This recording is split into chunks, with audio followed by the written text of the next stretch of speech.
Assalamualaikum warahmatullahi wabarakatuh. Hai hai hello Ananda Soleh dan Soleha. Welcome to Grade 4. Ananda, apa kabarnya hari ini? Semoga Ananda semua hari ini dalam keadaan sehat walafiat ya. Ananda Soleh dan Soleha, hari ini kita akan kembali belajar bersama.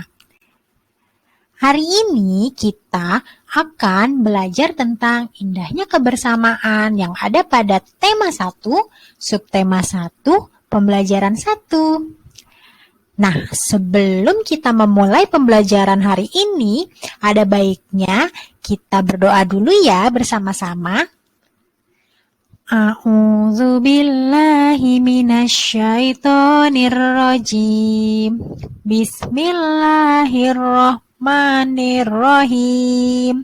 Rabbi zidni ilman warzuqni fahman waj'alni minas sholihin. Amin ya rabbal alamin. Oke, Ananda Soleh dan Soleha, hari ini kita mulai pembelajaran kita ya. Let's go! Nah, hari ini kita akan memulai dengan pembelajaran tentang gagasan pokok dan gagasan pendukung. Kira-kira apa ya gagasan pokok dan gagasan pendukung itu? Yuk, kita cari tahu bersama-sama. Oke. Gagasan pokok adalah ide utama yang dibahas dalam sebuah bacaan. Biasanya gagasan pokok ini berupa kalimat inti atau pokok dari sebuah paragraf. Nah, gagasan pokok menjadi dasar dari pengembangan sebuah paragraf. Gagasan pokok bisa terletak pada awal paragraf ataupun pada akhir paragraf. Gagasan pokok ini bisa sama dengan kalimat utama, namun bisa juga kamu menyingkatnya dari kalimat utama. Nah, berikut ini langkah-langkah dalam menentukan atau menemukan sebuah gagasan pokok. Yang pertama, bacalah paragraf tersebut mulai dari kalimat yang pertama hingga yang terakhir. Jadi, kuncinya adalah kamu harus membaca dulu paragrafnya secara cermat dan tepat. Kemudian, yang kedua, cermati kalimat utamanya. Nah, pada paragraf pertama misalnya, setelah kamu membaca setiap kalimatnya, kamu cermati dulu kira-kira yang mana ya kalimat utamanya. Nah, kemudian yang ketiga, apabila di kalimat terakhirnya terdapat kata penghubung. Kata penghubung ini bisa menjadi kata jadi. Kemudian ada juga maka, oleh karena itu, oleh sebab itu, ataupun dengan demikian. Nah, maka gagasan pokoknya itu ada pada akhir kalimat. Nah, kemudian setelah itu yang terakhir adalah jika bisa, ringkaslah kalimat utama yang sudah kamu temukan. Selanjutnya adalah gagasan pendukung. Gagasan pendukung adalah tambahan informasi yang menjelaskan dari gagasan pokok yang sebelumnya kita bahas. Nah, anak soleh dan soleha, di sini terdapat sebuah teks bacaan. Kita akan bersama-sama menentukan kira-kira yang mana ya gagasan pokok dan juga gagasan pendukungnya. Sebelum kita menemukan atau kita mencari gagasan pokok dan gagasan pendukungnya, kita lihat dulu ya setiap paragraf pada teks bacaan ini. Teks bacaan ini berjudul Pawai Budaya Indonesia. Nah, teks bacaan ini terdiri dari 5 paragraf. Nah, di sini ada paragraf pertama, paragraf kedua, paragraf ketiga, paragraf keempat, paragraf kelima, dan paragraf keenam. Oh, ternyata ada 6 paragraf, teman-teman. Nah, bagaimana kalau kamu bisa tahu setiap paragraf-paragraf ini? Gampang, teman-teman. Jadi, paragraf baru itu biasanya ditandai dengan kalimat yang lebih menjorok ke dalam. Seperti ini, teman-teman. Bisa kamu perhatikan ya, pada setiap paragraf-paragrafnya. Nah, dia lebih menjorok ke dalam daripada barisan yang bawahnya. Maka, bisa disebut itu sebagai paragraf yang baru. Nah, kalau kamu sudah paham tentang paragraf, sekarang Bunda Anin mau tahu kamu tentang kalimat.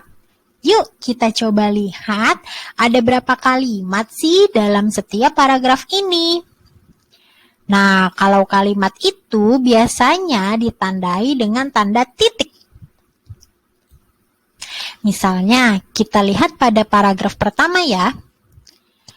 Pada tahun ini, Kota Surabaya mengadakan kegiatan peringatan Hari Ulang Tahun Kemerdekaan Indonesia. Nah, karena di sini ada titik, berarti itu disebut sebagai satu kalimat. Kemudian yang selanjutnya, Kota Surabaya mengadakan pawai budaya. Nah, berarti hal itu disebut sebagai kalimat kedua. Begitupun selanjutnya. Nah, bagaimana teman-teman? Sudah paham ya mengenai paragraf dan kalimat? Selanjutnya, yuk kita lihat lagi yang lain. Nah, teman-teman, di sini kita akan mencoba untuk menemukan gagasan pokok dan gagasan pendukung dari teks bacaan tentang pawai budaya Indonesia tadi. Nah, sekarang kita ambil satu penggal paragraf ya sebagai contoh. Nah, di sini kita ambil paragraf pertama. Oke, perhatikan gambar yang ada di sini. Pada tahun ini, Kota Surabaya mengadakan kegiatan peringatan Hari Ulang Tahun Kemerdekaan Indonesia. Kota Surabaya mengadakan pawai budaya. Pawai budaya tersebut diikuti oleh peserta dari beberapa wilayah dan kota di sekitar Surabaya. Nah, yang bergaris biru ini merupakan gagasan pokok atau kita sebut juga sebagai kalimat utamanya, teman-teman. Nah, karena tadi kita sudah menemukan kalimat utamanya pada tulisan atau teks bacaan yang bergaris biru ini, nah sekarang kita tentukan gagasan pokoknya. Tadi pada langkah-langkah menemukan gagasan pokok disebutkan bahwa kita bisa merangkum atau meringkas kalimat utamanya. Berarti kalau dari kalimat ini bisa kita ringkas gagasan pokoknya menjadi Kota Surabaya mengadakan kegiatan peringatan Hari Ulang Tahun Kemerdekaan Indonesia. Nah, jadi itu dia gagasan pokoknya teman-teman. Selanjutnya, karena tadi kita sudah menemukan gagasan pokoknya, maka kalimat yang selanjutnya merupakan gagasan pendukung. Nah, gagasan pendukungnya yaitu berarti dimulai dari Kota Surabaya mengadakan pawai budaya sampai dengan titik terakhir. Nah, di sini sudah dituliskan gagasan pendukungnya. Gagasan pendukung juga bisa kamu ringkas ya, teman-teman. Kalimatnya di sini kita lihat kalimat kedua, Kota Surabaya mengadakan pawai budaya. Oke, berarti gagasan pendukung yang pertama adalah Kota Surabaya mengadakan pawai budaya. Kemudian kita lihat kalimat pendukung selanjutnya. Pawai budaya diikuti oleh beberapa wilayah di sekitar Surabaya. Nah, itu kita ringkas juga ya dari kalimat yang ada pada teks bacaan tersebut. Nah, jadi teman-teman, Bunda Aning jelaskan kembali ya. Gagasan pendukung di sini merupakan informasi tambahan dari gagasan pokok yang ada di atas. Gagasan pokok ini bisa juga kita sebut sebagai inti dari paragraf tersebut. Jadi, mudahnya adalah paragraf tersebut membicarakan tentang apa ya? Oh, di sini gagasan pokoknya adalah Kota Surabaya mengadakan kegiatan peringatan Hari Ulang Tahun Kemerdekaan. Atau itu dia intinya. Nah, berarti yang mendukung gagasan pokok di sini adalah kata-kata yang ada di bawah ini. Begitu teman-teman. Nah, sekarang kita coba contoh yang lain ya teman-teman. Oke, kita baca dulu kalimatnya. Pawai tersebut dilaksanakan pada hari Minggu. Ayah dan ibu mengajak Doni melihat pawai tersebut. Kebetulan Doni sedang libur sekolah. Dengan senang hati, Doni ikut ayah dan ibunya untuk melihat pawai budaya Indonesia tersebut. Nah, sekarang kita cermati kalimat yang ada di situ. Kalau sebelumnya, gagasan pokok itu adanya pada awal paragraf. Nah, pada contoh berikut ini berbeda teman-teman. Pada contoh berikut ini, gagasan utamanya terdapat pada akhir paragraf, yaitu pada kalimat dengan senang hati, Doni ikut ayah dan ibunya untuk melihat pawai budaya Indonesia tersebut. Nah, atau bisa juga gagasan pokoknya kita singkat kalimatnya menjadi Doni ikut ayah dan ibunya melihat pawai budaya Indonesia.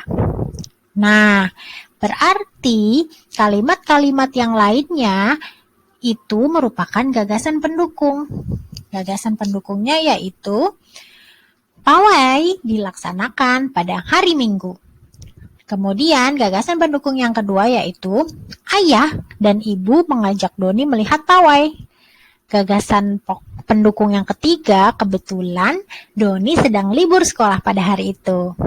Berarti, Bonin jelaskan kembali ya.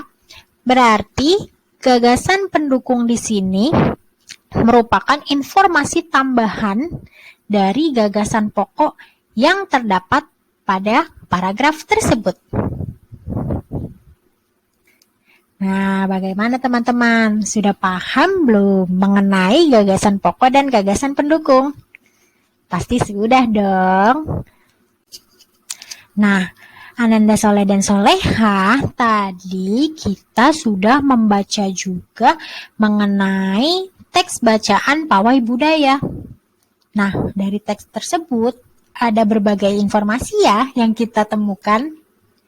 Nah, Ananda Soleh dan Soleha, tahukah kamu bahwa Indonesia itu terdiri atas banyak sekali pulau, suku bangsa, tarian, rumah adat, serta agama loh. Nah, bisa kita perhatikan pada gambar ini. Gambar ini merupakan gambar yang menunjukkan bahwa Indonesia itu terdiri dari banyak sekali suku bangsa, tarian, kemudian rumah adat, kemudian pakaian adat, dan lain-lain. Nah, bisa kita lihat kembali di sini. Di setiap pulau atau di setiap daerah itu memiliki keunikan dan kekhasannya masing-masing. Seperti kita lihat gambar yang di atas. Di sini ada ucok yang berasal dari Sumatera Utara. Nah, kemudian kita turun sedikit ke bawah. Di sini ada Susi yang berasal dari daerah Jakarta. Kemudian di sebelahnya ada Dewi yang berasal dari Jawa Tengah. Kemudian kita turun sedikit, ada Komang yang berasal dari Bali. Nah, kemudian di atasnya ada Mei yang berasal dari Kalimantan.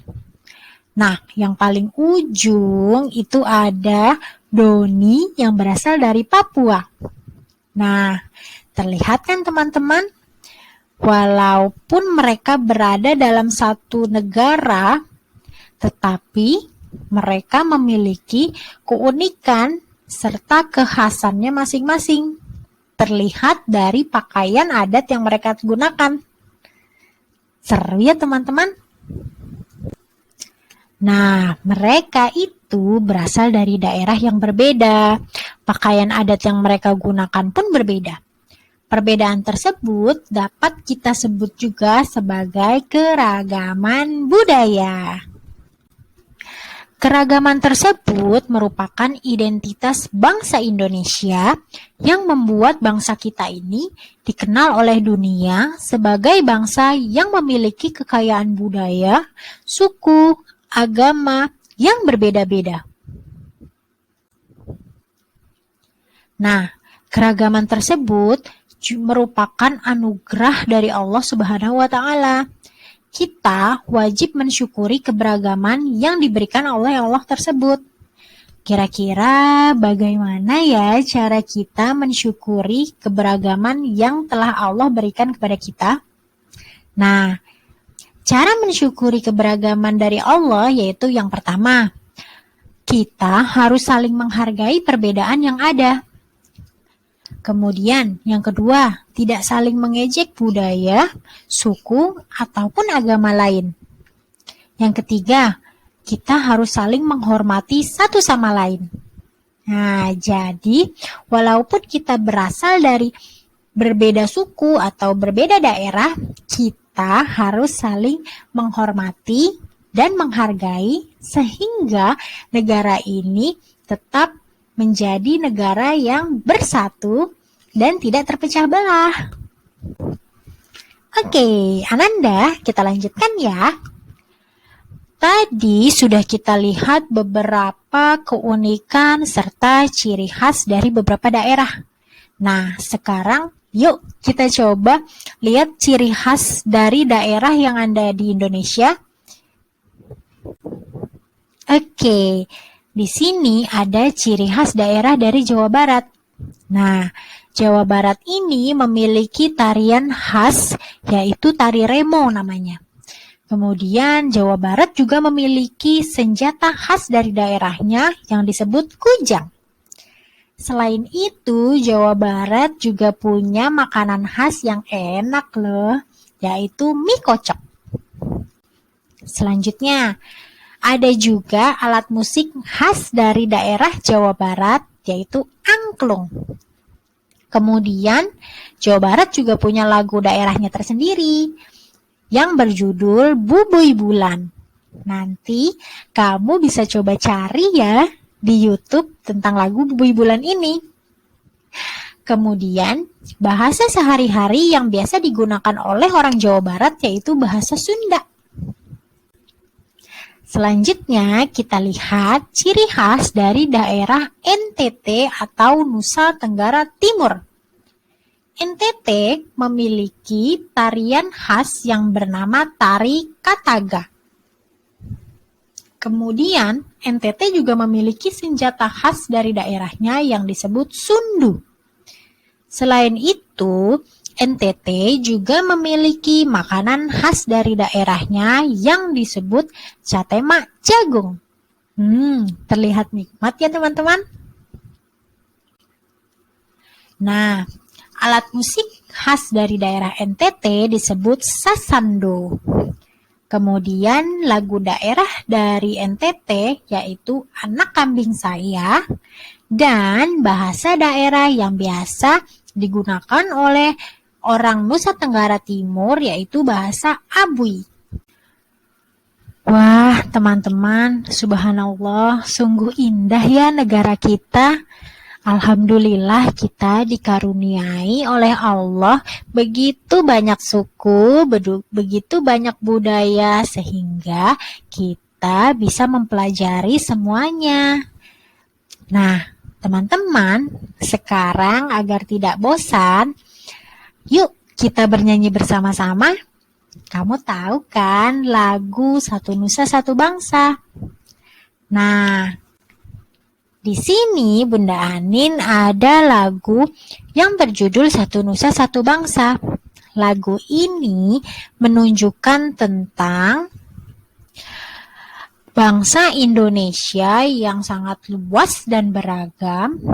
Nah, walaupun bangsa Indonesia ini begitu luas dan beragam kebudayaannya, tetapi mereka tetap satu dan tetap bersama.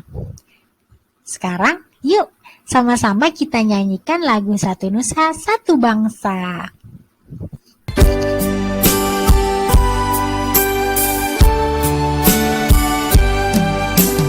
Satu nusa, satu bangsa, satu bahasa kita. Tanah air pasti jaya untuk selama-lamanya. Indonesia pusaka, Indonesia tercinta, nusa bangsa dan bahasa kita bela bersama. Nah, gimana teman-teman? Sudah semangat lagi kan? Karena tadi sudah bernyanyi. Nah, sekarang kita lanjut lagi yuk. Nah, tadi kita sudah melihat beberapa ciri khas dari beberapa daerah yang ada di Indonesia. Salah satu ciri khas yang dimiliki oleh daerah-daerah tadi yaitu alat musiknya. Nah, di sini Bunda Nen akan memperlihatkan beberapa alat musik dari daerah-daerah yang kita pelajari tadi. Tadi ada angklung. Angklung itu dari mana ya? Ya, betul, dari Jawa Barat. Nah, angklung ini biasanya dimainkan dengan cara digoyangkan. Nah, angklung ini kenapa ya angklung ini kok bisa bunyi? Padahal cuma digoyangkan. Nah, jadi angklung ini bisa berbunyi karena benturan dari tabung-tabung besar dan tabung kecil yang menyebabkan getaran. Sehingga getaran dan juga benturan dari tabung tersebut bisa menghasilkan bunyi. Nah, kemudian ada sasando. Sasando ini dimainkan dengan cara dipetik. Nah, bagaimana ya sasando ini bisa berbunyi atau bagaimana cara terjadinya bunyi pada sasando? Nah, ternyata senar yang dipetik pada sasando itu menyebabkan getaran juga, sehingga menghasilkan bunyi yang indah. Selanjutnya ada alat musik rebana. Rebana ini dimainkan dengan cara dipukul. Nah, cara terjadinya bunyi pada rebana ini yaitu ketika membran atau permukaan dari rebana tersebut yang terbuat dari kulit itu dipukul, maka udara dalam rebana tersebut akan ikut bergetar sehingga menghasilkan bunyi. Nah, yang terakhir di sini ada serune kale. Serune kale ini dari Aceh ya, teman-teman. Nah, serune kale ini dimainkan dengan cara ditiup. Cara terjadinya bunyi pada serune kale ini yaitu saat serune kale ditiup, terjadi getaran udara di dalam pipa serune kale tersebut. Nah, getaran tersebut kemudian menghasilkan bunyi. Nah, teman-teman, dari beberapa alat musik daerah yang sudah kita pelajari tadi dan sudah kita tahu juga cara memainkan serta cara terjadi bunyinya, dapat kita simpulkan bahwa bunyi dihasilkan dari benda-benda yang bergetar. Nah, tidak hanya alat musik saja loh yang bisa menghasilkan bunyi. Ketika kamu memukul meja misalnya, pasti terdapat getaran kan pada meja tersebut. Nah, getaran tersebut juga menghasilkan bunyi. Atau ketika kamu memukul pintu, terjadi getaran juga bukan pada pintu tersebut, sehingga menghasilkan bunyi juga. Kemudian, bunyi itu juga dapat merambat melalui benda yang padat. Kemudian, bisa juga merambat melalui benda cair dan juga benda gas. Selanjutnya, getaran benda mengakibatkan udara di sekitarnya itu ikut bergetar, yang akhirnya menghasilkan gelombang bunyi pada udara, sehingga kita dapat mendengar suara-suara tersebut. Nah, benda-benda yang bergetar dan menghasilkan bunyi itu disebut sebagai sumber bunyi. Ingat ya teman-teman, jadi segala benda atau semua benda yang bergetar dan bisa menghasilkan bunyi disebut sebagai sumber bunyi. Nah, itu dia teman-teman pembelajaran kita untuk hari ini. Bunda Anin cukupkan dulu ya pembelajaran kita hari ini. Insya Allah next time kita bertemu lagi, oke? Bagi kamu yang mungkin masih bingung nih tentang pembelajaran untuk hari ini, kamu bisa bertanya kepada guru wali kelasnya atau bertanya kepada Bunda Anin kembali ya. Boleh melalui chat di WhatsApp. Oke, kalau gitu mari sama-sama kita ucapkan hamdalah. Alhamdulillahirabbil alamin. Teman-teman, ingat selalu jaga kesehatan kalian ya. Dan jangan lupa protokol kesehatannya selalu diperketat. Seperti mencuci tangan, memakai masker, menjauhi kerumunan, membatasi mobilitas, dan di rumah aja kalau tidak ada perlu ya. Oke, sampai jumpa teman-teman. Wassalamualaikum warahmatullahi wabarakatuh.